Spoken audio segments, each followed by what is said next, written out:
મિત્રો વિડીયોમાં તમારું સ્વાગત છે। મિત્રો અત્યારના સૌથી મોટા સમાચાર સામે આવી રહ્યા છે। જી હા મિત્રો, અત્યારની સૌથી મોટી ખબર સામે આવી રહી છે। ત્યારે મિત્રો હાલમાં પાકિસ્તાન ગભરાયું, સરહદ પર સીલ કરી। જી હા મિત્રો, અહીંયા આપને જણાવ્યું મિત્રો હાલમાં પાકિસ્તાન ગભરાઈ ગયું છે, સરહદને સીલ કરવામાં આવી છે સુરક્ષાઓને મિત્રો કારણે। પાકિસ્તાને હાલ મિત્રો અફઘાનિસ્તાનને મિત્રો જે જોડાયેલી હતી તે મિત્રો અહીંયા મુખ્ય સરહદ પર મિત્રો ગુલામ ખાન બોર્ડર અનિશ્ચિત સમય માટે બંધ કરી દીધી છે।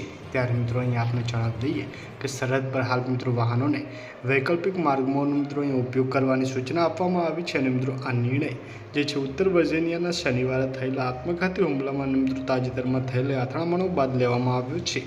આત્મઘાતી હુમલામાં મિત્રો 13 સુરક્ષાકર્મીઓ માર્યા ગયા હતા અને મિત્રો 3 ઘાયલ પણ થયા છે। તો મિત્રો ખૂબ જ મોટા સમાચાર સામે આવી રહ્યા છે, ચેનલને સબસ્ક્રાઈબ જરૂરથી કરી દેજો।